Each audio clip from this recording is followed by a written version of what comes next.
Oh, she looks guilty as hell. And the moment you really sit with what was allegedly said, you almost have to rewind it in your head just to make sure you heard it right. Did you really say that? Did someone really suggest that Caitlin Clark should be grateful to the WNBA because without the league she'd be worth nothing? Did that actually come out of an executive's mouth? Because if it did, it might be one of the most delusional statements in modern sports history. This is where the story takes a sharp turn from basketball drama into something much darker. The WNBA spent nearly 3 decades fighting for relevance, struggling to get casual fans to care, struggling to fill seats, struggling to create momentum that lasted longer than a headline. Then finally, after all those years, lightning struck. A once-in-a-generation superstar arrived. Caitlin Clark didn't just move the needle, she snapped it clean off. Arenas sold out. Merchandise exploded. TV ratings surged. Corporate sponsors lined up. Real revenue followed.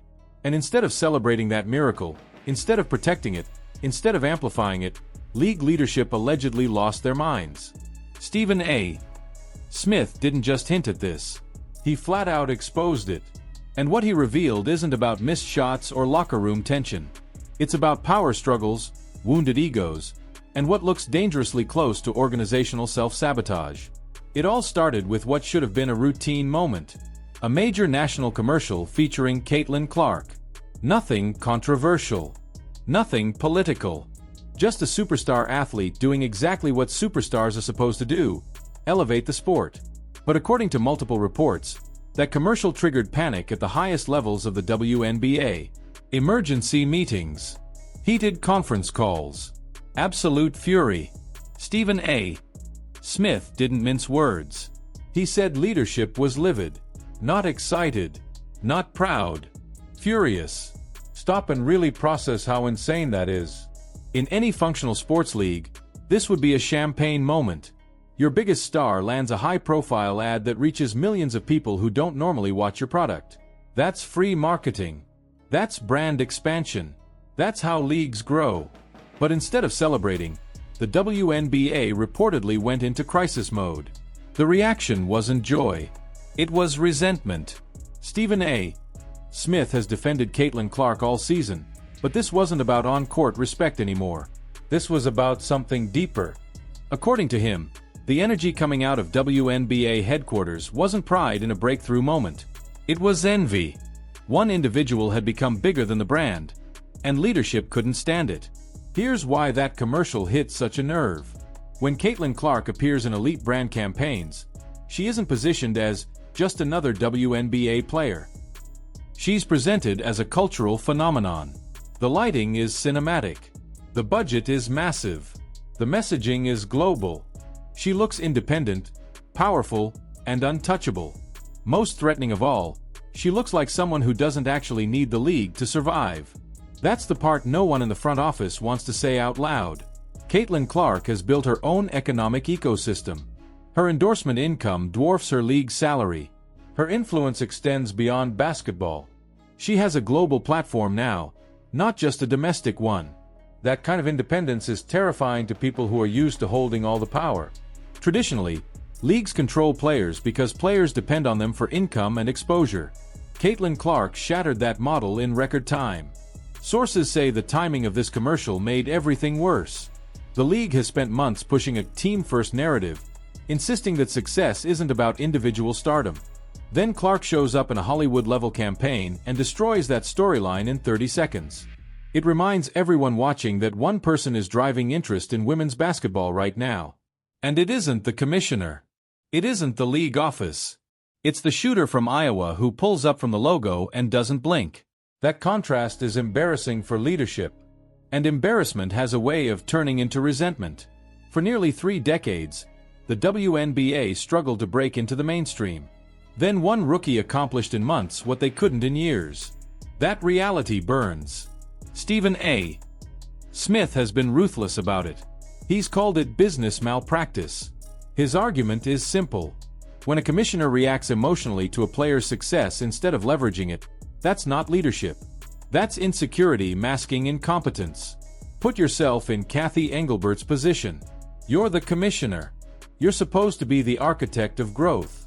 Then Nike, Powerade, and other major corporations promote your sport better than you ever have. That's not just humbling. That's career-threatening. Instead of studying what those brands are doing right, instead of upgrading the league's marketing approach, the reported response is bitterness. And that bitterness doesn't stay contained. Stephen A. Smith connected the dots between executive behavior and on-court treatment. If the commissioner is allegedly rolling her eyes at Clark's commercial success, what message does that send to veteran players? If leadership doesn't champion the star, if they treat her like a problem instead of an asset, it creates a culture where resentment feels justified. Suddenly, targeting her feels acceptable. Suddenly, the cheap shots make more sense. This isn't happening in a vacuum. The WNBA has long framed itself as more than a league. It's been marketed as a mission, a movement, a collective struggle. Caitlin Clark disrupts that philosophy entirely. She represents individual excellence and pure market forces. She didn't wait for permission. She didn't fit neatly into the hierarchy. She exploded past it. That commercial symbolized everything leadership fears. It showed Clark as a standalone phenomenon, not a cog in the machine. The league spent years telling fans the institution is the product. Clark's brand partners are telling fans she is the product. That philosophical clash is ripping the organization apart. Stephen A. Smith even pointed to this mindset when discussing her exclusion from the Olympic roster. That decision wasn't just about basketball. It was about hierarchy. About reminding everyone that no one is bigger than the system. The problem is, marketing doesn't care about hierarchy. It follows relevance. And right now, Caitlin Clark is relevance. Financially, the situation is even more damning. When casual fans see Clark in million-dollar campaigns and then learn her WNBA salary is around $76,000, it exposes the league's compensation problem in the harshest possible light. Every commercial becomes a spotlight on how little the league pays its most valuable asset. Instead of fixing the business model or capitalizing on the attention, leadership reportedly reacts with defensiveness. That's scarcity thinking. Fighting over scraps while Clark is creating entire new revenue streams. Kathy Engelbert was hired with elite business credentials. But the Caitlin Clark era has overwhelmed her. Her public responses have been awkward. Her handling of racial hostility questions made things worse. Stephen A. Smith believes the anger stems from fear. Owners see the numbers. Sold-out arenas. Charter flights. Merchandise flying off shelves. If the commissioner appears to be blocking growth, or worse, resenting it, her job security evaporates. This isn't just jealousy. It's loss of control. Clark doesn't need approval. She doesn't need permission. She doesn't need the league's marketing team to validate her worth. That independence threatens authority. And when authority feels threatened, it reacts poorly. We see it in the slow posting of highlights. The silence around her achievements. The lack of public celebration. These aren't accidents. They're signals. The most revealing part of this entire saga is what the league didn't do. When Clark's latest commercial dropped, the WNBA said nothing. No congratulations. No amplification. No pride. In leagues like the NBA, that would be unthinkable.